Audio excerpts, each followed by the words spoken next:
So thank you so much for putting your time to joining us here today. In part one, so this is part of the session on digital leadership. In part one, we discussed making an impact as a hub through improvement programs, organizational practices, and a scorecard to provide a holistic picture of a company's impact. Just tell you a bit of ASSEK. We are the Association of Startup and SMEs Enablers of Kenya. It's an association that brings together and represents the interests of organizations supporting the development and growth of startups and SMEs. Others will call that ESOs, so it's Entrepreneur Support Organizations. We have 5 core objectives, which are policy. We drive the policy agenda within the association, which is across the country, capacity, build capacity within our members, empowerment, support our members, the opportunities, collaborations and partnerships, internationalization, working with other different hubs across Africa and in the world, collaboration, ensuring that there are close linkages between universities, research institutions, development institutions, corporations that are members as well. And that's just a bit of a spiel for what ASSEK is. And now for our speaker of our day, his name is Chris Bitti. He's a cutting-edge multilingual strategic digital mastermind and brand positioning expert. He is a CEO at Digital Brands Africa and co-founder at Africa Digital Brands Group, which he founded in South Africa in the year 2000. I'll let him introduce himself because I think he'll do better justice than what I've done. So Karibu, Chris. Welcome. Welcome. Thank you very much, Esther. How are you today? I'm good. All right. Thank you very much, guys, and good afternoon. And thank you for making time to connect. I'm so excited because I've been wanting to do this for such a long time. Just to give you a little bit of background. So as she said, my name is Chris Bitti, and I call myself a brand experience strategist, and a digital evangelist as well. Why? Because I think brand is everything, and the experience of the brand is the brand. Be it on digital, be it on whatever channel it is that you think, you're using. And for about 20 years, I was fortunate enough, to be across the continent, work with blue chip and small companies, doing marketing, doing digital, and all sorts of things. The organization that I run is called Digital Brands Group. And we've been fortunate enough to be in over about 10 countries so far.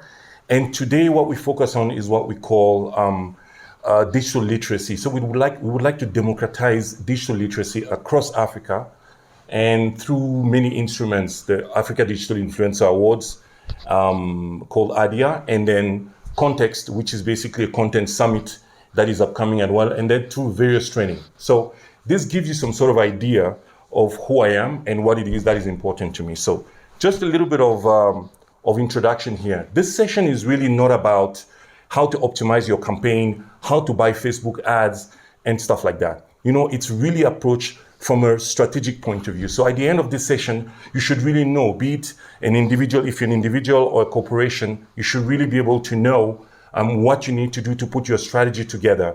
How to hire people, how to actually spend your money and what mix to consider, right? So that being said, let's move. The first thing that you need to remember, no matter what it is that people tell you, is that brand is at the center of everything. It all starts with brand, And what do I mean? And when I talk about brand, I'm not talking about what you see on top of the water. I'm talking about what you see below the water. So brand is not just the logo, the brand application, the collateral, the advertising things that you see, but it's basically the most important things are the things below the water. Meaning what? Meaning, do you have a brand story? Is it well articulated? Do you have a brand purpose? Are you clear on what your positioning is as a brand? If all this sounds like some Chinese to you, get a consultant to help you to actually really clarify that, because every single thing that you do should be informed by your brand. So the other thing that I would like to talk to you about is that, and you've seen that, everybody copies everybody. We are all existing and operating in a sea of sameness. So you need to figure out a way to differentiate yourself. And talking about that, a lot of brands and people believe that brand awareness is brand differentiation, and that's not the case. You can be seen by a lot of people, but you don't really have a different brand. You're a Me Too brand, as we call them. An example of a differentiated brand is Tesla, for example, or Apple. They stand for something and they make sure that they stick to it. So even when your brand is different, the next thing to do is to try to move your brand from just different to what we call distinct. So it's really, really key that we all understand these basics.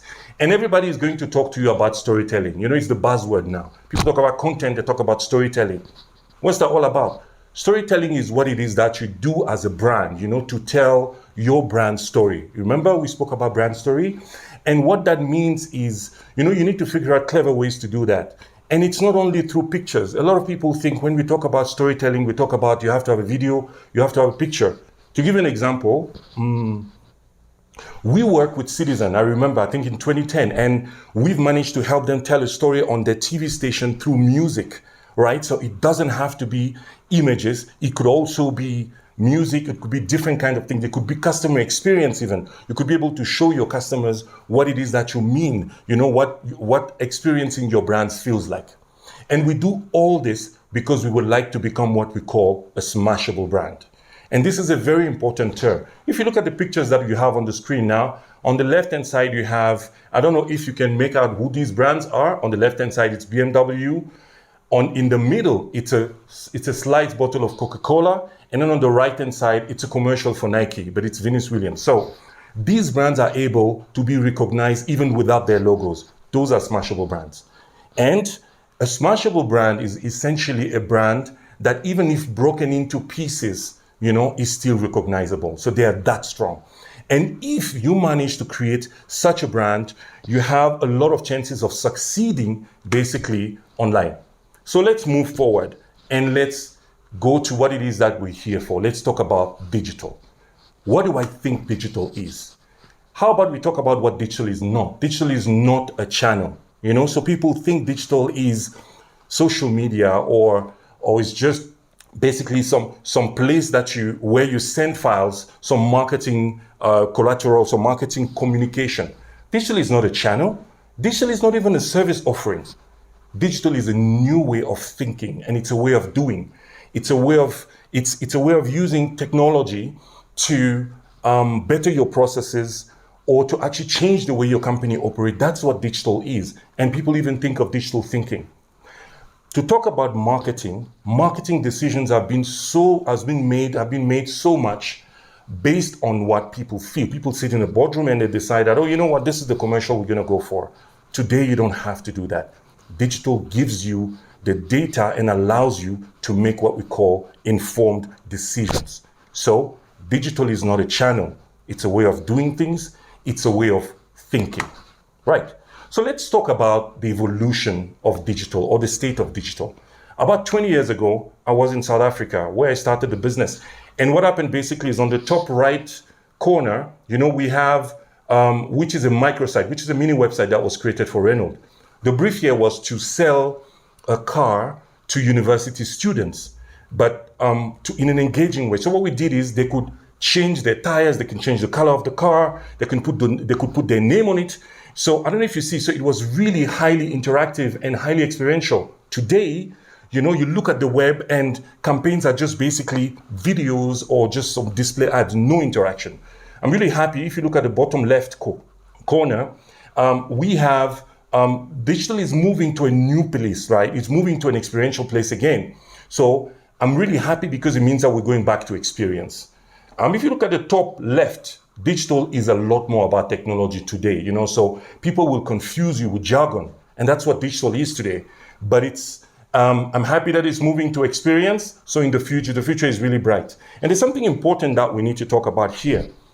To succeed in digital today, you need to invest in what we call MarTech, which is marketing technology, you know. And to give you an example, imagine if you're a small retailer, you know, let's say you sell fashion items and you don't have a lot of people to answer your queries on Instagram, for example, because maybe that's your main source of traffic.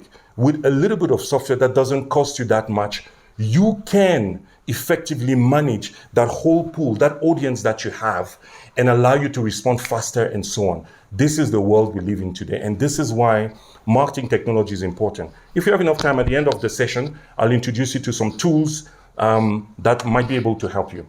The other thing I would like to talk about when we talk about digital is one of the most important things, really, is audience profiling. What do I mean?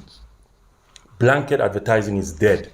What happened basically is people think by creating some piece of information, of content, and sending the content to people, that basically audiences will all react the same way. Two people living in the same house, of the same age even, might react differently to the same piece of content. Some people might be more emotional and some people might be more factual. I keep on saying that, and I'm going to keep on saying that until I make sure that a lot of people really grasp that subject. A lot of digital agencies still don't understand that. Imagine, for example, that you're a car maker, and that you have the ability to send targeted advertising to a certain family, a big family. You will send maybe a big car, but to a single and a younger maybe family, you might sell speed, for example, or performance, so while on the other side you might be selling space, so you might be selling something functional, really, while on the other side you might be selling the experience, right? So, and it's very important for you to start thinking that when you can only do that if you've profiled your audience very, very well. So the thing you need to remember here basically is that we're moving to an era where brands have a personal relationships with their audience, right? So I have a question for you. Basically, how many of you in the audience have a sophisticated approach to profiling your audiences? You can chat in the comments. We would like to actually just get a sense of what's happening as well. So please feel free to actually chat in the comments as well. Right. So let's move forward and let's talk about something that everybody talks about, e-commerce and maybe even social commerce. I'm fortunate enough to spend a lot of time in Kenya, where mobile payments are really quick and work, so e-commerce means something a little bit different here. So on the left, you have a picture that shows you what a sales assistant is. This is what's missing to the e-commerce mix here. WeChat, what WeChat allows you to do, and in China, what they do now is they don't just send you to the e-commerce platform. They have some sales assistants, just like in a store, that ask you how your day was, and how, what you're interested in, and they guide you through the process, right? So this is one of the things that we need to add if you would like to succeed, and if you would like to create some point of differentiation here, right? Talking to the Jumias and all these other guys. Let's move to something else, and let's talk about Gigi. I don't know if you've used Gigi before. I use Gigi all the time. The lights that I'm even using right now for this webinar were purchased on Gigi. So what happens is you contact the seller, they send you the item, you test the item, and then you pay. That is a crazy experience. It's amazing, and that's what works really for Africa, So I think and then we cannot also ignore the informal market. There are so many events online on IG where, let's say, ladies sell clothes, so at a particular time. That's not necessarily how Instagram intended, but it's happening and it works for Africa, right? So let's move to something else. And I would like to talk about brand leadership in our digital world, because that was kind of the title of this presentation. To be honest with you, back in the days, to achieve leadership, you needed to be everywhere in all these magazines. You needed to have connections, right? It was really important for you to become somebody. Today, all you need is basically to have a solid brand strategy, and then be present on the platforms that actually work for you.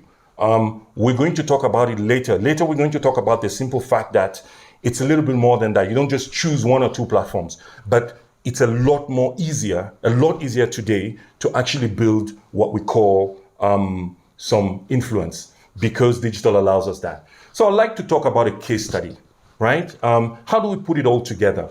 This is why I say that digital is really about experience. And let me explain.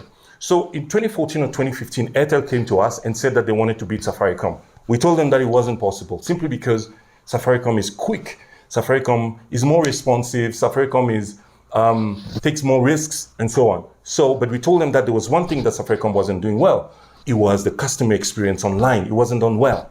Airtel, being an Indian company, perceived to be an Indian company, the first thing my team did was to create two pseudonames, Jemo, Cairo, very famous Kenyan names, because we wanted the brand to be relatable, right? And if you call yourself Jemo and Cairo, you can expect the audience to come and speak to you either in Swahili or in Sheng. And we told Airtel's corporate affairs team that we need to answer to meet the customer where they are. They speak Sheng, we speak Sheng. They speak Swahili, we speak Swahili. They refused initially, And then they accepted. And then it was a real success. We did so well that people started believing that these pseudo characters were real, to the point that if you look to the right, Coca-Cola launched the Share a Coke campaign a long time ago, and they acknowledged Demo and Caro as real people.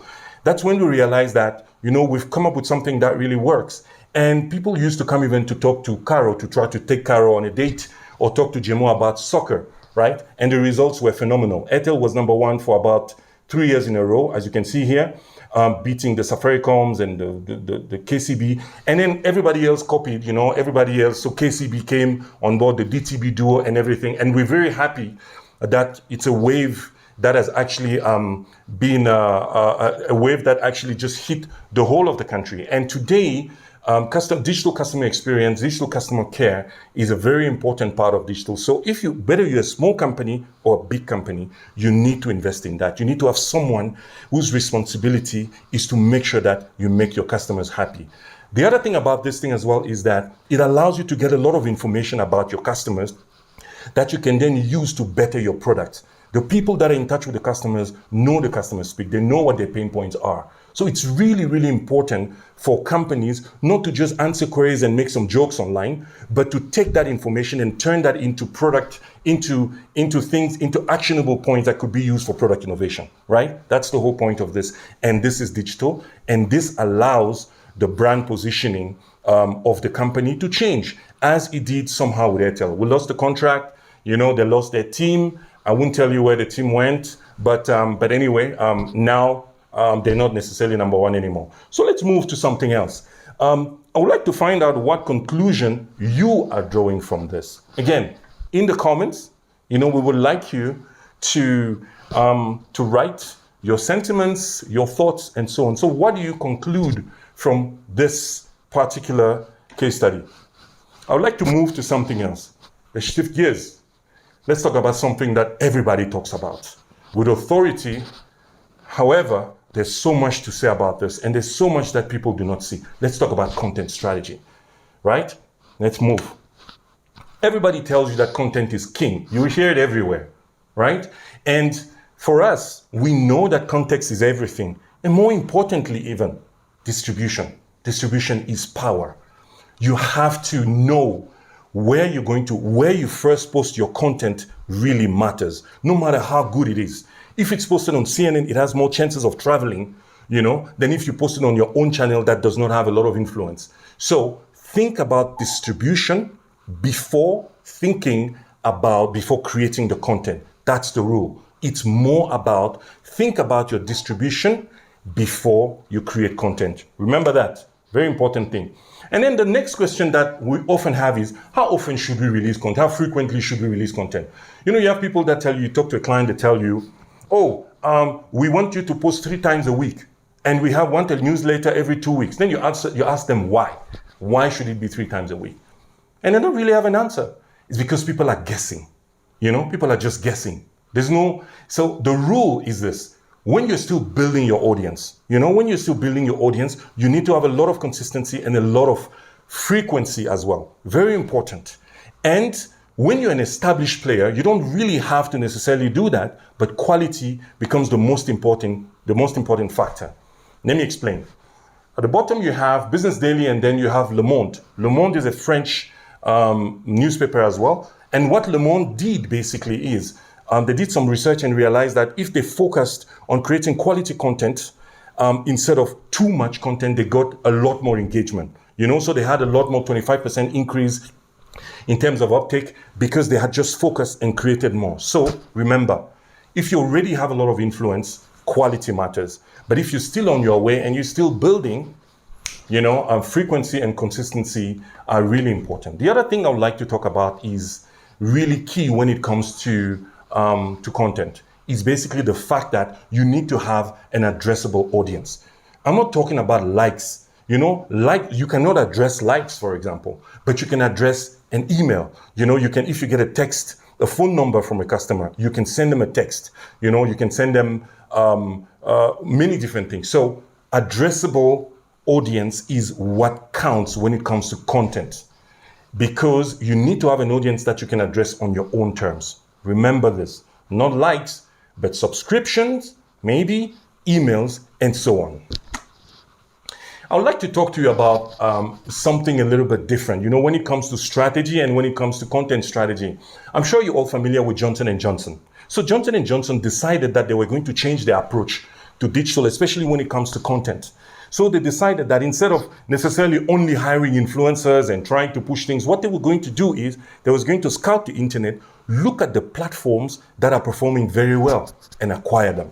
And that's what they did. So there's a platform called Baby Center that they actually bought because they were very influential. So that platform focuses on everything in the US, focuses on everything about babies. Whether you're a father, your mother, you're pregnant, so every single thing, the whole journey. So what they do is, what does this represent for Johnson & Johnson? Why did they do that? Because it's a research tool. And their logo does not appear on the platform because they would like to appear as if it's as authentic as possible. So they fund the platform, they give them all the resources, and this is a research tool for them. It represents the voices of parents that they would, however, not hear, and it's also some sort of source of revenue because the people do not necessarily know that they own the platform. Some people come and advertise on the platform, some funds that they can then use to reinject into the marketing, right? Content as a business model, right? So not just content as a business model. And maybe it's about time that we start thinking about return on audience, because one of the most important things is really your audience. The first question that I asked you at the beginning of this conversation was, what's the most valuable asset in the 21st century? And it's attention, because we live in the attention economy. The people that command attention command the world. Let's talk about something else. We cannot talk about content without talking about media, because we need to disseminate that information. And today, what matters is platforms do control the world. No matter what it is that we do, the usual suspects, the Google, the Amazons, and so on, the Facebooks, and so on. And the winner of this era, as I say here, are really the people that own platforms. So, if you're a startup, if you're an individual, let's say you're a lawyer, for example, and think about your industry. What platform can you create that will allow you to aggregate maybe some sort of knowledge, and therefore you don't have to compete looking at the type of content that you create versus what, one of your competitors could. Create a platform, right? What I usually tell people is the question you have to ask yourself is, do you want to be the container or do you want to be the content? Again, do you want to be the container, YouTube, or do you want to be the content creator, right? Think about this, it might help you. Now, the other thing that I would like to talk about is the fact that everybody asks me, oh, Chris, how do you build a brand on digital channels? Yeah, big questions. But the secret, because what I've seen people do is people are really good on doing one thing, so they go to LinkedIn and that's it, or they go to Facebook and then that's it. While that works, true value comes when you go the omni-channel way. What do I mean by omni-channel? I'm talking about use email, use social media, use customer experience to show people what your experience is. Send text messages, build a proper website. Omnichannel is the only way to go, right? So very important. If you look at my profile, for example, you'll see that on LinkedIn, I do very specific things, post papers, thought leadership, possibly. On Instagram, it's a gram, it's a little bit more daring.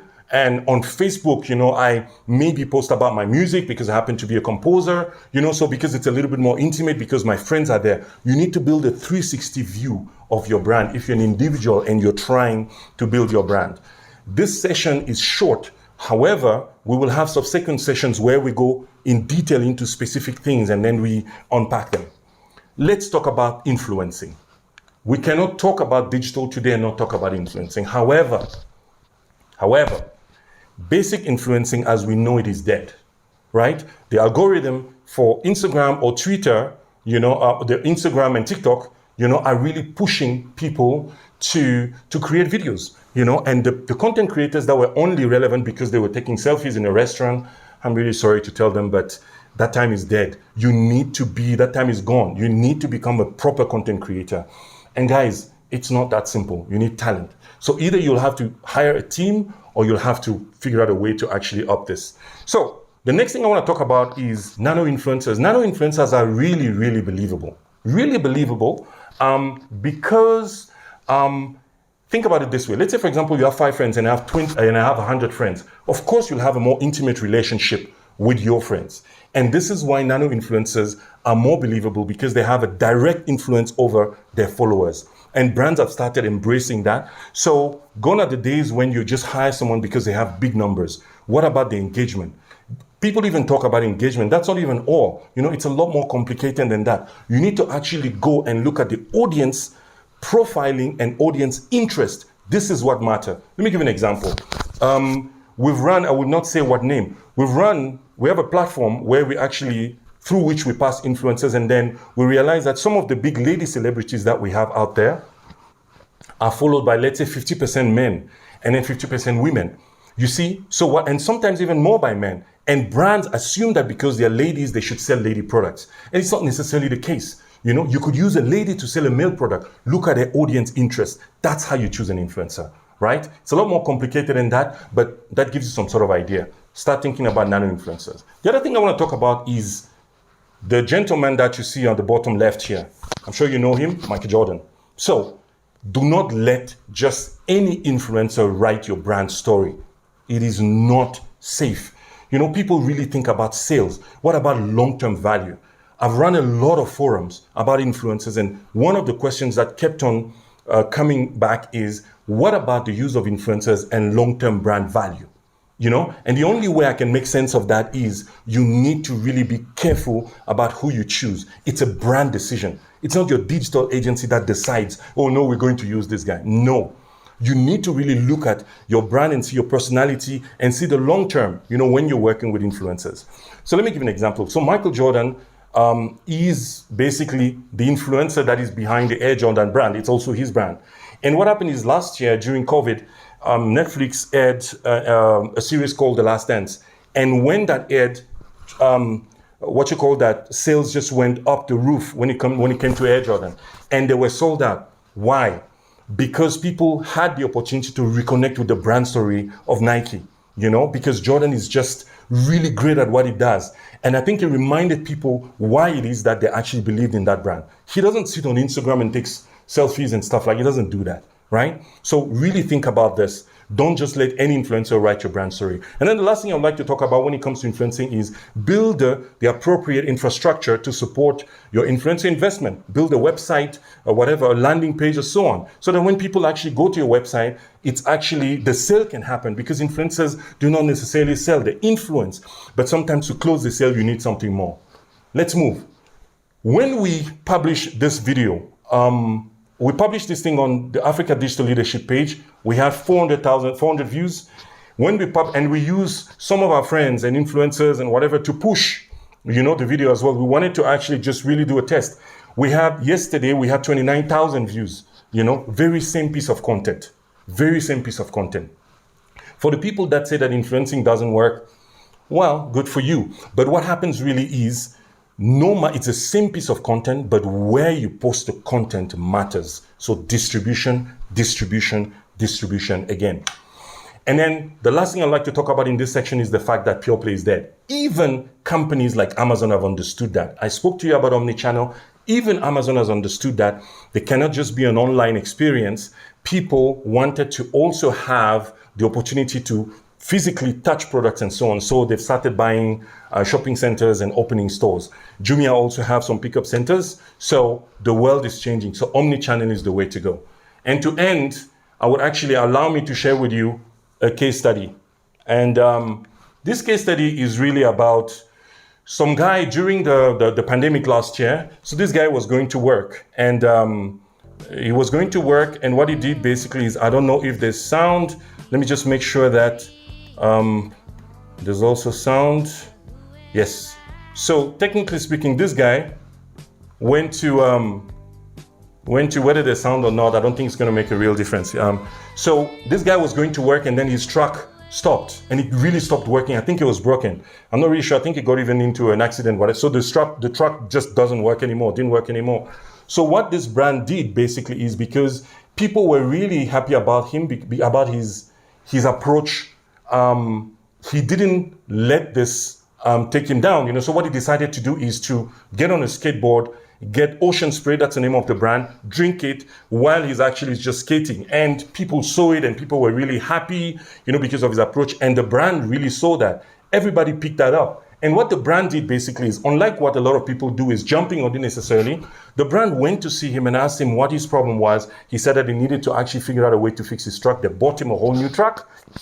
And they gave him a lot of merchandising as well and some resources as well. I mean, think about it this way. They would have paid for some advertising during COVID. Who was really out? Who was going to look at these billboards and all these things, right? So this was one way for the brand to be really in touch with what their audience is. And that was not the end. The CEO as well of the brand decided to replicate the whole thing. Talk about getting relatable, and then this became a phenomenon, and a lot of people started doing the same thing online and so on, and these guys managed to get some serious levels of visibility online and also managed to sell, right? So be very reactive as well as a brand. You need to be able to jump on things, but things that make sense, but do it the genuine way, right? Now, this is the end of my presentation, and there's one thing that I'd like to talk about. I told you that brands are very important. They're much more relevant today than they were yesterday. And why? Because, you've heard, I don't know if you guys have heard of audio social. You've heard of Clubhouse, there's Clubhouse, Feature Spaces from Twitter. So it's really gaining some sort of popularity online in the US and even in Africa. So what will happen to influencing for it? For example, when you don't have the opportunity to show something visual, no video, no picture, it's just audio. You better know what it is that you're talking about. So it's a different way of creating content. And at the same time as well, it's a different way of ordering. Retail changes. So people already are ordering through voice, through Alexa. Now imagine, for example, that you wanted to order some milk here in Nairobi. You would say what? Alexa, please buy me some milk. The question is, what milk? So brand is important. You will have to specify. Alexa, please buy me 1 liter of Brookside, right? Milk. So the brand is everything. No matter what it is that people tell you, always remember that. So these are some MarTech tools. I think we don't have time to go through all this, but we might be able to actually just share this presentation as well, and in subsequent sessions, we might be able to get into what each and every one of these things do. One of the last thoughts that I would like you to think about is people overestimate their level of control. Companies especially, they think because they're winning, they're invincible. Remember Nokia, right? And those are the people and the companies that are more likely to get disrupted, right? And if I was to give you some recommendations, I would say, rewrite your brand strategy, if you don't have one, right? Or create one if you don't have one. It's time to invest in an internal team. If you're a brand, for example, there's no need for you to outsource social media monitoring. It does not make any sense, not today, right? What if you have sensitive data? A lot of corporates now, already have the internal team, so it might be time. And, so it could be that, and it could be then that your agency, if you have one, could do the highly strategic stuff, and the rest of the stuff could be handled internally. Digital customer care, we spoke about it. Remember, Airtel is a must. You need to get in touch with your customers. This is one of the real ways to get the pulse, to really know what your customers think and how they feel about you, right? And also to use data to better your products. Also, think long-term when it comes to content. Content, don't think about creating just some pieces of content, some assets. Maybe think about creating a content hub. Just think long-term. Imagine, for example, that you're a company that creates how-to videos. How, let's say you're a bank, how to reset your PIN and so on, whatever. What you could do is just think about it not as individual assets, but a platform that becomes like a big help resource that people can access and use. And this applies to many different industries as well. And the last thing I'd like to tell you is omnichannel is the way to go. Ladies and gentlemen, thank you very much. And I hope this was informative. And Esther, I'm listening to you. Oh, wow. Thank you so much, Chris. This has just been so amazing. We're still getting more people joining. It seems that everyone is quite excited about this. You have people asking about how they can get this recording. We'll be sharing this on social media after this. And also, I'm sure if you share your email or your LinkedIn, they'll be able to connect with you. So this is a time to ask questions. And as questions are coming in, please just pull in your questions If there's some questions you prefer asking Chris directly, we can unmute you and you can ask him directly. So please share with us your questions, but also just a brief recap of some of what I've seen on the chat. Kate Rewa, if I'm not wrong, says she loves that digital is a way of thinking and doing. Robert Mrima says he loves the presentation on brands, and added on saying sophistication in our digital platforms is something that we didn't take that seriously, but it's powerful. Winnie Kabudia says she loves the take on smashable brands and eye-opening. So thank you so much for your comments. Please keep on asking questions. If you have a question at the moment, please just raise your hand and we'll unmute you to ask Chris a question. All right. Let's wait and see. Yep. Thank you, Chris. I can see your email is on the chat. And Vern, feel free to copy paste that. Sorry, can you hear someone? If you have a question, just raise your hand so it's not messy, so we can. I'll try to find who's talking. Okay, let me mute this person. It's a market out there. And also, if you'd like to talk to the sorry, it's muted. No problem. If you'd like to talk to the ASSEK team, please reach out to us. I'm actually writing our email info@ASSEK. Please reach out to us if you have any questions or anything that is related to ASSEK, and we'll be able to reach out to you. So while people are thinking about their questions, maybe I can see there are no questions for now. Well, is everyone satisfied? Because I feel like you'll not be able to meet Chris at this opportune time. You're a busy man. Sorry, there's a question? Yes, hi, this is Winnie. Hi, Winnie, go ahead. Yeah, Chris, I just have one question. There's something I didn't quite get in regards to pure play is dead. Could you please briefly recap on that? All right, so let me explain. So thank you very much, Winnie, for this. So the reason why, we say that pure play is dead is that companies not only use one way of doing things, right? Back in the days, what you could be is Hello? Can you hear me? Yes, Winnie, we can hear you. Can you hear me now? Yes, now we can hear you. Cool, I was muted. So Winnie, thank you very much. The reason why we talk about the fact that pure play is dead is the fact that, back in the days, companies used to do things one way. So like Amazon, for example, would just stay as an online reseller. The only way you could get in touch with them would be through, through the web, for example. But now they've realized that customers need to have many different touch points. It could be a physical store, it could be an online store, and so on, right? So, and this is what's happening across the board, really. Think about newspaper, for example. Newspapers, now in Kenya, you can buy a newspaper through your Safaricom app, or you could actually just go online and buy it from online, or you could get it simply through your news agent, right? So pure play just does not work anymore as a whole. And there's no company in the world, that knows what they're doing, that is only focusing on one thing. That's what I hope this is a little bit clearer. Yes, much clearer. Thank you. My pleasure. Anybody else? I couldn't have been that clear. It's not possible. Come on. All right. Okay. Yes, and thank you, Stephen Giroux. Great presentation to Chris. And we have a comment from Melanie. She says that she's the founder and CEO of a digital marketing agency called GPath. And she's mentioned more about her agency. You can connect with her. Her LinkedIn is there.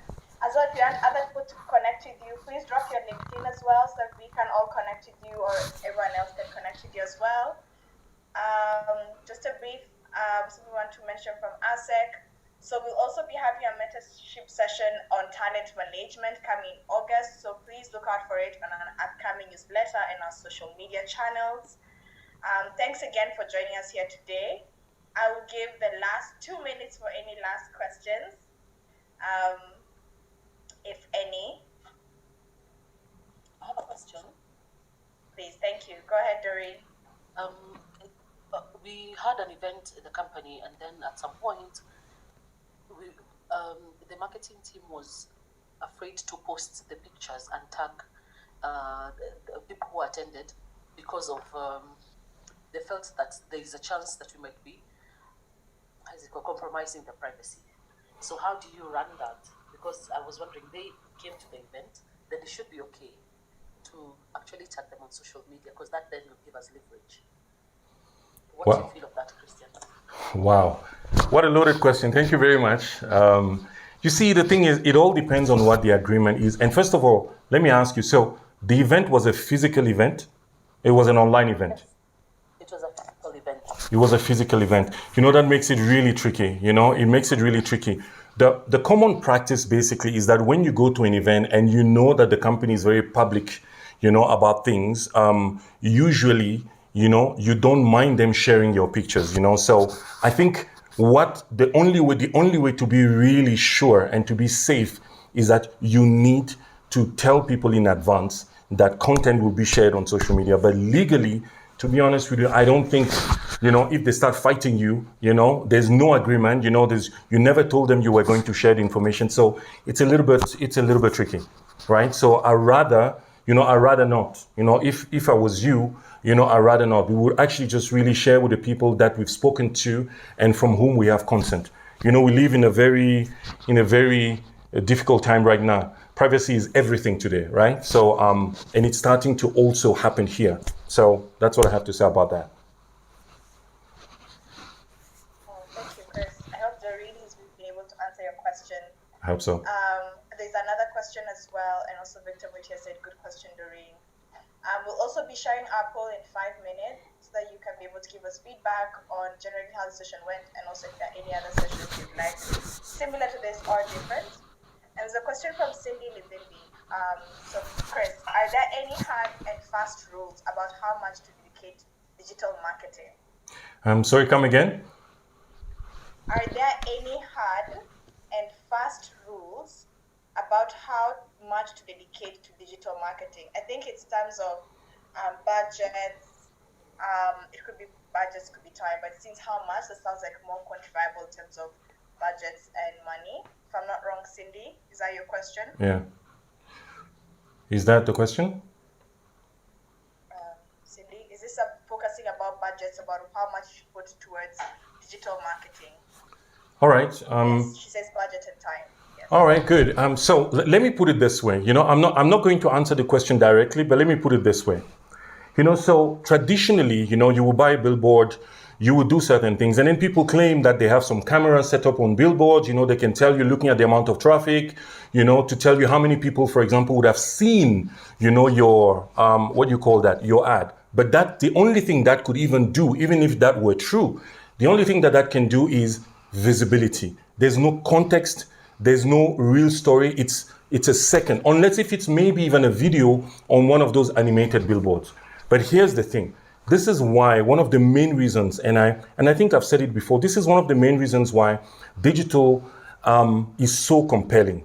You know, with digital, you have the opportunity to actually control the customer journey, you know, to follow the customer in their journey, right? And while if you actually do a billboard, for example, it would just be that one-off and that's it, right? So your customer on digital, and it's getting a lot more sophisticated. So you actually very soon would have a much better view of the customer. So just for that particular reason, I honestly believe that it makes a lot of sense to spend a lot of time on digital marketing, right? But digital marketing alone is not enough. You know, what you need to actually really do is invest in digital in the organization in general, right? Meaning your digital processes, you know, invest in digital marketing as well, because then you might be able to take full advantage of what technology can do. The reason why I'm saying that as well is the fact that because we've worked a lot with companies where we were handling digital customer care, for example, it allowed us to really have a different view of the customer and the client. That actually, I mean, they used to run some campaigns, traditional campaigns, and the brand campaigns were not working because they didn't know what the customer speak was. But what we had is we knew how we were communicating with clients, and more often than not, they started talking to agents that really were in touch with the customer because they knew the customer speak, and then it started influencing traditional marketing. So even if it's just as a touch point and a way to get some sort of data, I think it's very, very important. And gradually we're moving to that point. I think COVID has actually done its job. I think by now we should really not be hesitant about digital marketing, but it has to be done properly. Thank you for that, Chris. I'm seeing more questions. So Wow. Thanks for the comment, Eunice. There's a consent document book and sign. Yes, that's true. Before every event, you should actually share that. We used to do that a lot. One of the spaces that we used to work at. Interesting. Nitram says, fantastic presentation. She shared her LinkedIn. Please people link with Nitram. And also Victor has a question as well, focused on that. He needs an clarity on how one can make his or her consent long term. I think it's just, you can put it in the sense that, and I know Chris probably talk about this, just saying that they have the right to use your image along in different terms of social media and different other platforms as well, website as well. Yeah. It's quite a simple consent form, but I know Chris can touch on that. Then Stella has asked a question. Speaking of the customer journey, how do you deal with the journey coming to unexpected halt, like it did in the hospitality industry? What happened? Come again? Get that, Chris? I want to make sure that I get it. Just say it again. All right. Speaking of the customer journey, how do you deal with the journey coming to an unexpected halt, like a stop, right? Like it did in the hospitality industry. I think she's talking about like how it came about the pandemic and how the journey in terms of the customer journey just stopped all of a sudden. And this is in reference to the hospitality industry. Very good question. I'm really happy that this question is out. So here's the thing. I've been wanting to talk about the hospitality industry, and let me pick one. Let me pick the events industry, for example, right? So what happens basically is now all of a sudden, we cannot have too many people in one place, right? We have a curfew and so on. I don't know if you guys have seen what we did with the digital awards, the digital influencer awards. So we had to have an online launch of the Africa Digital Influencer Awards, and we had to make it really experiential. So I honestly believe that event companies need to really think deeply and trying to think about how to really create experiences online. And this is where digital comes in, so it's find a different way to interact. I've seen during COVID people doing some parties online and so on. So nothing stops us. I don't know if you guys have seen Bitti Awards put together. I think it's called DJ Cassidy. And he put together some sort of party, for the Bitti Awards. And it's just unbelievable the way they've done it, the way they've edited it. And customers had viewers had an amazing experience. So I refuse to accept that because of the pandemic, we are actually limited. I actually really think that with a little bit of technology, we can actually do some crazy things, simply because, at an event, it's very difficult for you to interact with people directly. During an event online, so don't just, yes, we're actually right here on a Zoom call, but there are some other platforms that allow you to do some really, really amazing things. And you have the opportunity to interact with people. You can have polls, you can have, send something to people and so on. So I think experience. So digital can allow you to do that. And I really do not think that the pandemic has hit people. We cannot see each other physically, but I think there's a lot that is possible to do using the tools that we have out here today. Thank you for that, Chris. And speaking of polls, we're going to be sharing our poll in a few seconds, so that you can give us feedback on how this event went. Thank you again for everyone who has joined. Again, if you want to reach out to us, our email is on the chat, info@assek.ke. And as well as, please look out for our next event in August on talent management. And we really look forward to interact with you all. I think any last words, Chris, as you pull up the poll?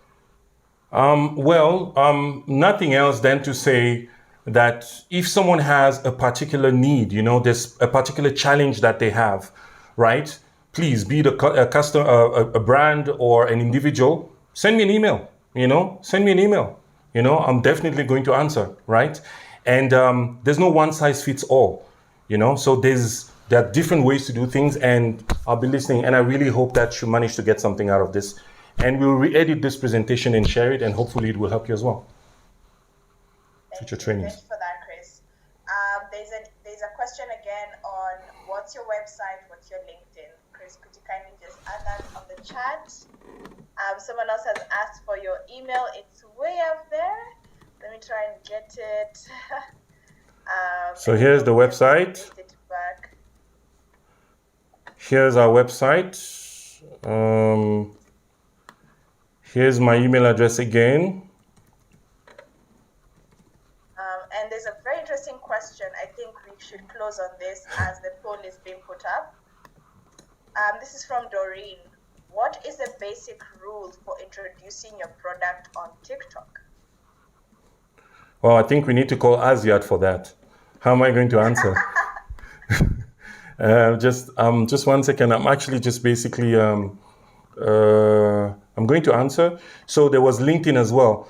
Linked, I don't know if it's linkedin.com/in/Chris Bitti. Yes, I think it's something like that. Right? So I've put my handle on all over social media, Instagram, Twitter, Facebook, is just Chris Bitti.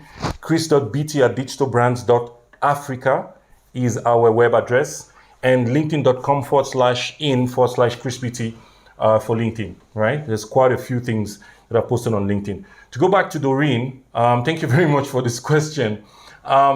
You see, remember I told you we need to think omni-channel. I am not perfect.